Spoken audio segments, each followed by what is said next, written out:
Broadcasting from the business capital of the world, this is the Podcast Business News Network. And welcome back, everybody. Here we are approaching a brand new year. A lot of us are looking for change, and maybe that change can come within your living or workspace. Think about this. Do you come home from work every day, open up the door, and say to yourself, this feels great. I am home. I'm so happy to be here. Or is it just, this is where I am. It's okay. It should be the other way around, where you just feel like this is another extension of you being in your living room, your kitchen, your bedroom. Let's change that up and give you the luxury look. It's possible to get that done. She is an accomplished interior designer with decades of experience. I want to say at least 35 years. And she joins us today from her company, which is called theluxurylook.com. Kristine Vowles is on the program. How are you doing today? I'm great. How are you? Fantastic. Loving your website. Really got the colors. Of course, you're an interior designer, so it should look that way, and it does. And just even the portfolio of some of the projects you've done, I detect in you, Kristine, you got like massive passion for what you do. Would you say it? I do. It's I always knew that I was either going to sell, design, or build homes, and I've been able to do that since the 80s. So I'm very grateful to have been able to stay in the space that I always wanted to stay in. So normally, when I first meet somebody here, we take a little bit of time, we talk about what they do, and we get into how they got into what they're doing. I have to go right to that. Now, you said you always knew that you were going to do some kind of design, building, interior design. How did you know? When you were a little girl, were you playing house? What were you doing? Yes, actually, my grandmother had this massive patio on her backyard, and my grandparents would donate things to my little house that I would create. And so I had a living room with outdoor lighting, and I had kitchens, and all my friends would come over, and we would literally play house in a house that I put together in the backyard. When my mother would take me with her to go visit her friends, while they're outside by the pool enjoying themselves, I would rearrange their china cabinets or their kitchen cabinets, and they'd come back in, and their living rooms are completely different. I'd come out sometimes and ask if I could have help moving something, because I was a very tiny little girl. And they're like, move something? And then her friends are just like, you can bring her over anytime you want. We'll just put her loose in this one room and just let her go. And in high school, if I got bored in a class, I started drawing out what a pillow would look like and bedding designs. And so I have always leaned towards space. Wow. Interesting. Yeah. And the reason I even asked that, and it's kind of a personal reason, I knew I wanted to be on the radio since I was a little kid. So it's rare to find, and this is what people tell me, it's rare to know as a kid, that's what you wanted to do. Yes. And I don't know it any other way. So I can't relate to somebody, going through school and like, I'm not really sure what I want to do. I can't relate. It's just, I just, that's not what I know. And it sounds like that's kind of you. Like you knew from an early age that, some shape, way, and form, you're going to be doing what you're doing today. Yes. Yes. By the time I was 24 years old, I graduated from high school early. I went to business management school, college for business management. And then I went right in and got my real estate license. And before I was done with my real estate license, I had already started design school. So at 24, I had done all three, finished all my schooling. Wow. So I was rocking crazy. It then. And by 24, I was already working at the second radio station and the biggest one in the New York area. I got lucky. I got a job there. I wasn't even 18. Wow. Interesting. What would you say is I hate to label things, but it gives you insight into somebody. And if somebody were to ask you to redesign their home, it's what they want. But yes. What would you say your personal design style is? Could you define it? So I get asked that a lot. Honestly, I don't have one. I know I got asked this the other night in an event. I was on a panel discussion, and I like so many different design styles. It's really hard to narrow it down. I just redid a room here in my house, and I had to bring my team in, and I just gave them carte blanche to figure it out for me because I knew what I wanted, but I felt like maybe I'm making a mistake. It's hard to do your own space You're sometimes. too close to it. Yeah. Yes. And so what they picked was exactly what my first choice was. But we just got asked a couple days ago to design an 800-year-old English farmhouse in England.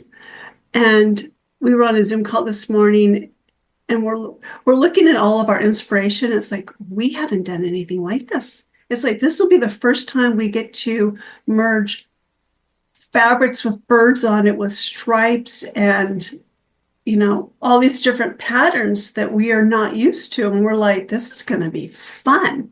We get to do something we haven't done. I do like clean lines. I like the color combinations that I lean to are the whites, blacks, moss greens, metallics, coppers, Mm. black. I just kind of like that whole look and feel. Like my office is, black, gold, and white. Yep. My studio's entirely different color. So we went with grays, we went with gold and silver metallic elements, and then we brought in a little blues and little greens. So we went with gray. I don't have any gray in my house. But it's just, I don't know. I love so many different styles. And I get to work in so many different styles with our clients, which is great, but I can't tell you what my favorite is. I love Moroccan. I love that design, but I also like contemporary. So I don't Mm. know. It's Does it I do mix change? a lot. Is it like a moving target for you? It is, yes. Yeah. Okay. Yeah. It's like you're reading my mind.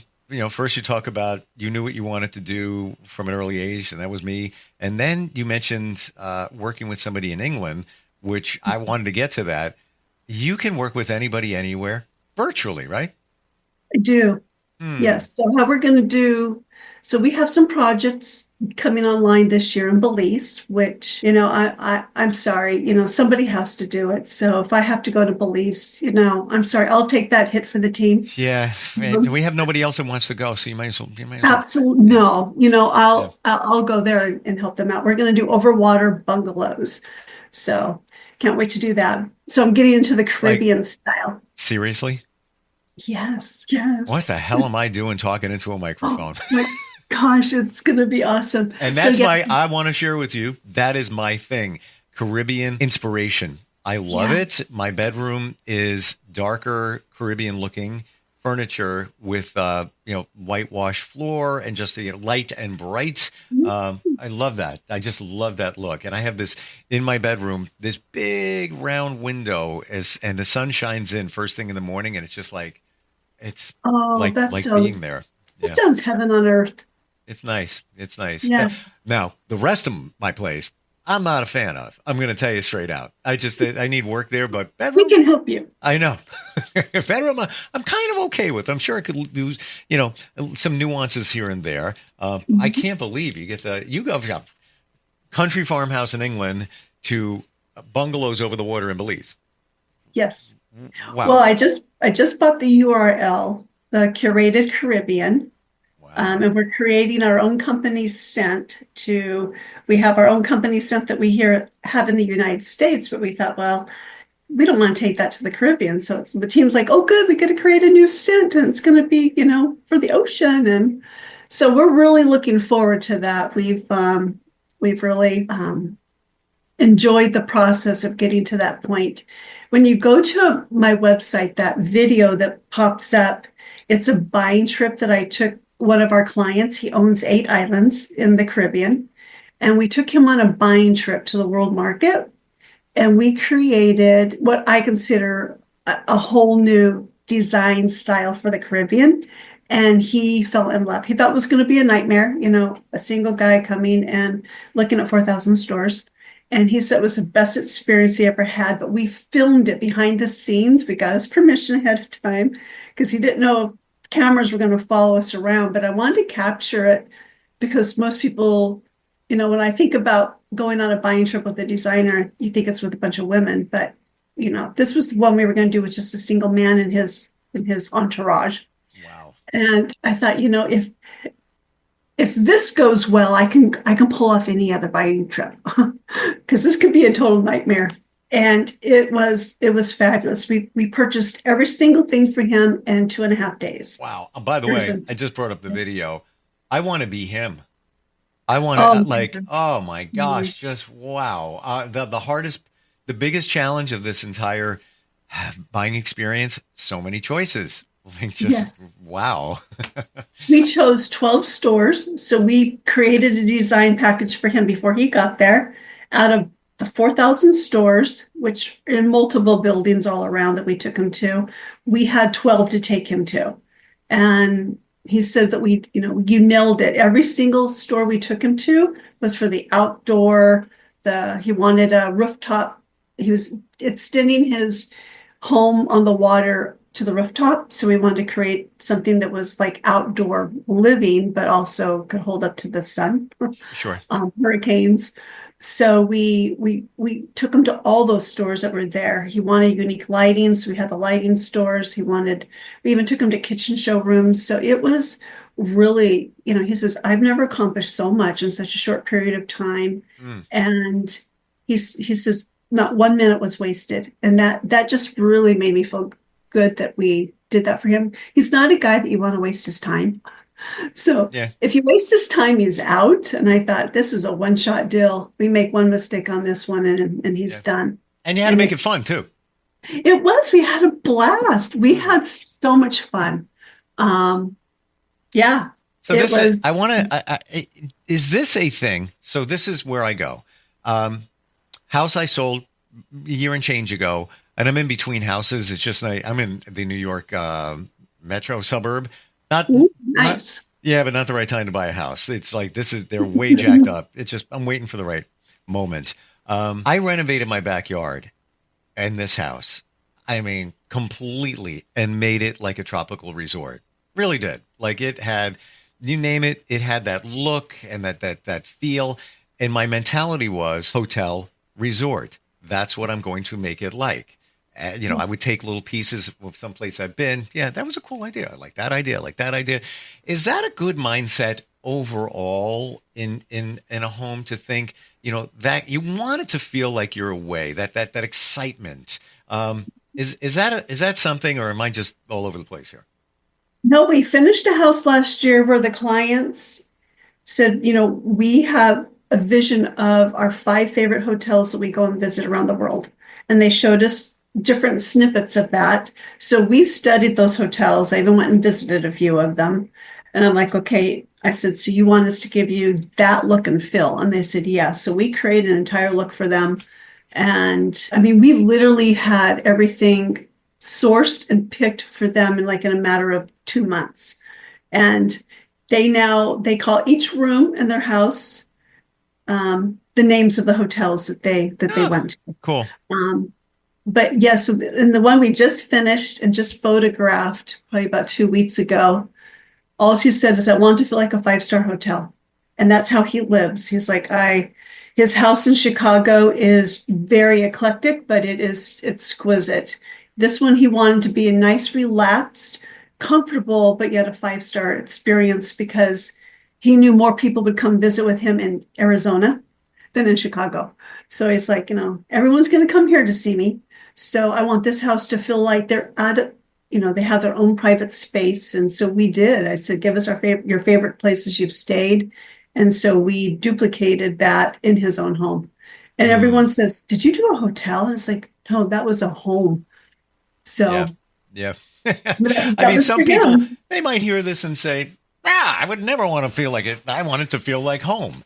But there's just something about, I feel that hotel feel. Like I'll walk into I've seen some bathrooms, residential bathrooms, that remind me of hotels where, the trend, and I think it starts in a hotel, like the open, almost like an open concept where you walk in to take a shower, with the glass door, that kind of vibe there. And then I started seeing that, move on to homes. Let's look at, call it trends. What colors are big now? So in 2025, I think you're going to start seeing as more of the moody colors. It's going to be, you're going to see creams, browns. Browns are coming back, all different colors from like the coppers to warm browns to dark browns. Funny you should say that. Just want to interject in here. Just announced Pantone, the color people. Yes. Their number one color, or the top color for 2025 it's a brown tone. It's I believe mocha something. I can't remember the exact name, but yeah, to your point. Yes. Well, and I also serve on the advisory board for Sherwin-Williams. Oh, So wow. we work on the colors of the year. So it's kind of a fun project. So I was looking up for a client the other day what some of the trends are going to be, and wellness, people want more wellness features in their home where For sure. it feels a place where they can go and just check out but not have to leave their home to do so. Lighting's going to be a big thing this year. Unique lighting, so incorporating some really unique pieces, lights that are kind of an impact piece in your space. Yeah. And then let me think, what else are some of the other trends? So textures. So textures was a really big thing this last year. And now what's coming back in is they're bringing in more ceramics and the mud and clay type ceramics. So much bigger and bulkier ceramics are coming in. Wow. So that's going to be a thing. They're calling it the earth tones for this year. Okay. And we're going back to classic furniture. So it's going back to, I want to say more like a retro look, but with not busy patterns and not a lot of busy lines. So they're really going back in time.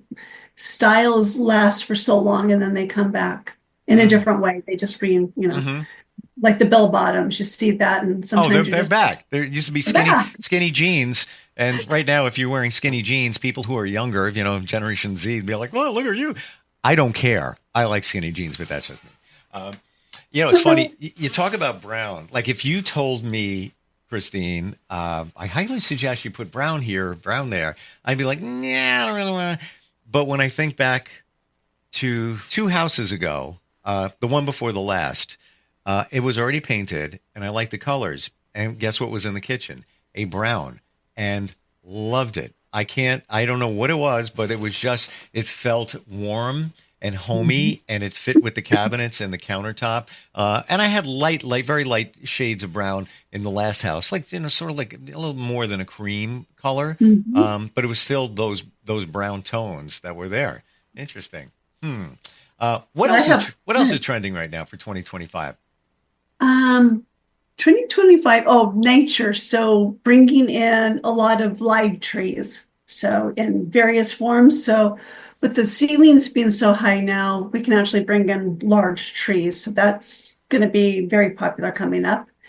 And a focus on comfort. People want to have a lot of comfort. So I think that the houses that we're working on right now, the clients will spend a little extra on the furniture to make it last.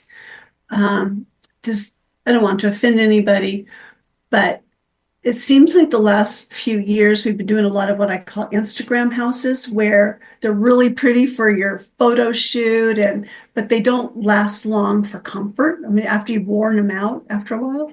You are reading my mind, because when I moved into my place current, I was in a rush. So I just like, all right, let me get that couch. It's great.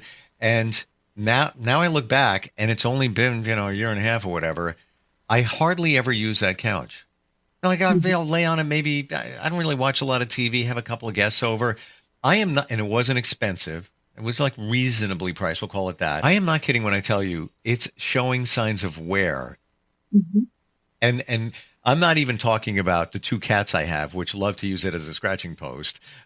If I was intentional and thought about that, I might have gotten a fabric that is more tightly woven so they can't really get into it. You would know more about that. But to your point, you really do get what you pay for. It's the truth. Yes. So they want to keep the furniture for longer periods of time. And so we've had a couple of clients who are just like, I don't care if this lasts for a couple of years, I'm fine. Now it's shifting. Now it's like, okay, well, let's spend our money in, stronger furniture. I mean, the build cycle, the springs and the fabrics. Yeah. And we're doing a lot of, they've come out with Krypton's come out with some great fabrics where you really can spill wine on it and just wipe it up. Wow. And I mean, people just want that because, now you got the grandkids coming over. So it's really shifting towards that for more comfort in your dining chairs. People want to be able to sit at the table a lot longer than just having a quick meal. They want to hang there. So we're now sourcing dining chairs that you can sit there and hang for a while without killing your back. So there's a lot of different things. And like the gentleman that we took on the buying trip, he's super tall. I think you could tell that he was like a really tall man. He has never been fitted for a sofa. And I know it sounds crazy. You can be fitted for a sofa and chairs. So people don't realize that when you go to a furniture store, that they come in different depths. So you don't want the sofa to hit past your kneecap or before your kneecap, because then it puts a lot of strain on your back and your knees. So you'll find that you're not going to sit there for very long, and you'll never sit through a movie, watching it. So when we had him fitted, I almost brought the man to tears. He was sitting there and he says, when you're tall like this, you always have issues with your knees and your back. And he said, this is the most comfortable thing I've ever had. And he goes, at my stage of life, I should have known about this. And it doesn't cost more. That's the whole thing. It's like, everyone's like, oh yeah, but I can't afford you to go do that. It's not an extra cost. It's not really custom. It comes that way. Yeah. And what do? We're just about out of time. I could keep going.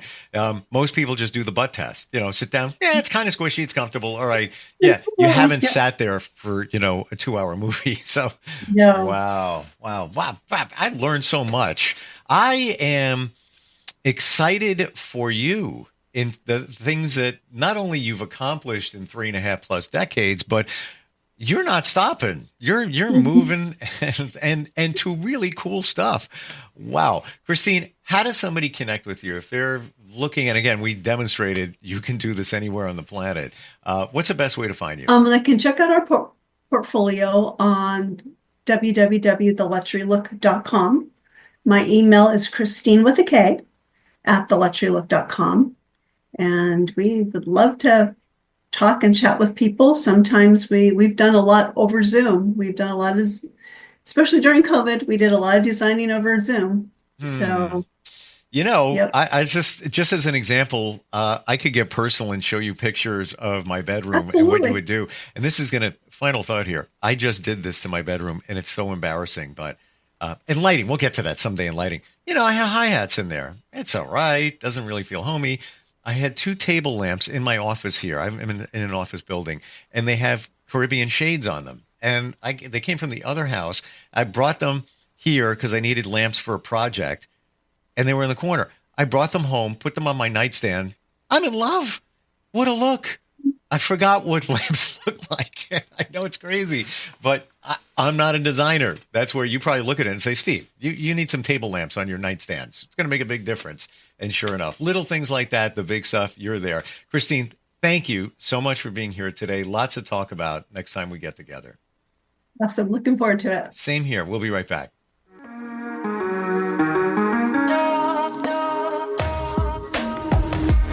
Broadcasting from the business capital of the world, this is the Podcast Business News Network.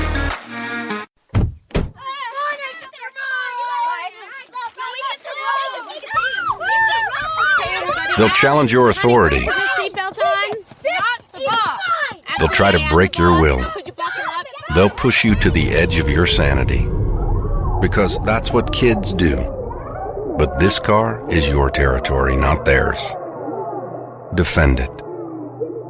Who makes the payments? Who cleans it? Who drives it?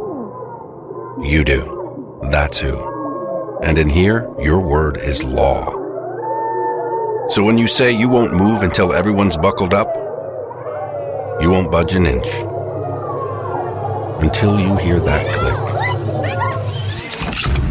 Never give up until they buckle up. A message from the National Highway Traffic Safety Administration and the Ad Council. For more information, visit safercar.gov/kidsbuckleup.